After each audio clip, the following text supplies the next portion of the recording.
Aujourd'hui, on s'est levé le matin, on a dit qu'aujourd'hui, il n'y aura pas de cours. Tout ce qui est activité pédagogique, en tout cas ici à Assane Seck, on ne va pas l'accepter aujourd'hui.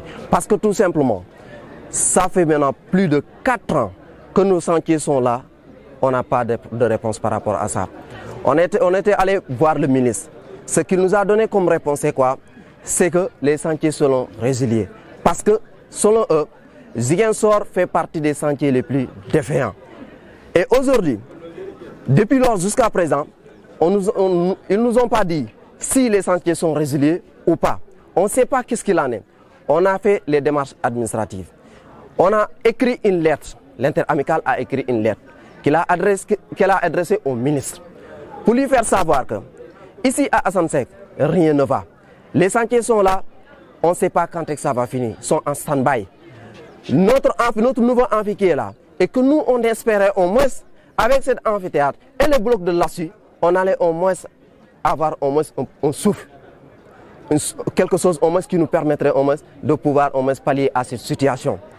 On a dit au ministre dans la lettre toujours, on a dit que notre prestige ici à Assane Seck, c'est quoi? C'est l'amphithéâtre. Un amphithéâtre de 750 places et qu'on voudrait au moins que cet amphithéâtre soit prêt. Parce qu'on voit ailleurs, les gens sont en train de réceptionner leurs amphithéâtres. Ici à Assane Seck, on n'a pas cette possibilité-là. Parce que tout simplement, on a l'impression que les autorités, ils ne nous regardent pas. Parce que tout simplement, à Ziguinchor, c'est toujours comme ça. Parce qu'on est excentré, les gens ne s'occupent pas de Ziguinchor. Alors, ce que nous, on voudrait aujourd'hui, c'est quoi? C'est que du point de vue pédagogique, que l'amphithéâtre soit réceptionné, que le bloc de l'ASU soit équipé. Au moins avec ces deux infrastructures, je pense qu'on peut pallier à ce problème-là. Parce que les sentiers qui sont là, puisqu'ils nous parlent de résiliation de contrat, on sait très bien que c'est des démarches, déjà pour les démarches administratives, ça va prendre 3 mois. Et les autres n'en parlent même pas. On ne sait pas quand ça va se finir.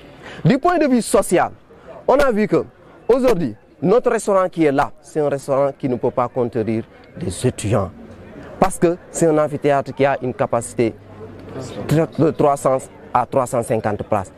Alors que l'université fait à peu près 5000 étudiants. Ça cause problème.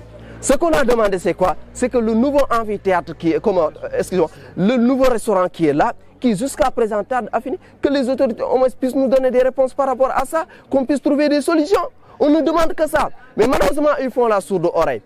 Et ce qui est pire encore, notre recteur qui est là, je suis désolé de le dire, franchement, ce n'est pas quelqu'un qui s'occupe de nos problèmes. Moi-même, je l'ai fait. On l'a envoyé des SMS et jusqu'à présent, la seule réponse qu'il nous a donnée c'est que lui, il a envoyé la lettre, il ne sait pas où se situe la lettre.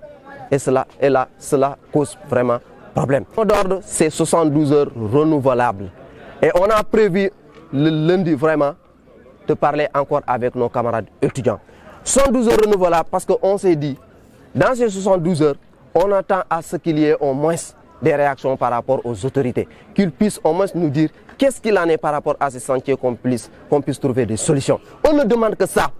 On a besoin d'étudier, on veut des solutions. Et les solutions ne peuvent venir que d'eux. Donc, on ne demande que ça. Par rapport aux bourses aussi, on a vu que depuis les rappels, jusqu'à présent, il y a des étudiants qui ne parviennent pas à percevoir leurs bourses. Pire encore, il y en a d'autres qui, depuis 1 an, je vous dis bien 1 an, ne parviennent pas à avoir leur bourse. Vous voyez combien de fois c'est difficile. On a utilisé toutes les voies diplomatiques. On a parlé avec Ecobank. On les a même menacés. Mais on n'a pas mis en œuvre nos menaces. Parce qu'on s'est dit, avant tout, il faut utiliser la voie de la négociation. Négocier, essayer de comprendre les gens aussi avant de réagir. Mais on a trop négocié et on juge que vraiment là, ça va de trop. On ne peut plus supporter. On a décrété 72 heures. Juste pour commencer, on a d'autres stratégies de revendication. Donc si durant ces 72 heures, on ne parvient pas à avoir de réponse, ni en tout cas la réaction des autorités pour essayer au moins de diligenter ces questions-là, je pense qu'on a d'autres moyens de lutte, on va les mettre en œuvre. Et ça, on est prêt à le faire. Parce que tout simplement, on se dit, il y en a marre. À Assane Seck, ça ne va pas. Voilà. Donc sans réponse, vous n'êtes pas... Sans réponse, nous, pour vous dire ce que je peux vous dire en ce moment, sans réponse, en tout cas, on a nos moyens de lutte. On doit reprendre les cours ou pas? Je pense que ça dépendra de l'évolution de la situation. Mais on a nos moyens de lutte et on est prêt à les mettre en œuvre.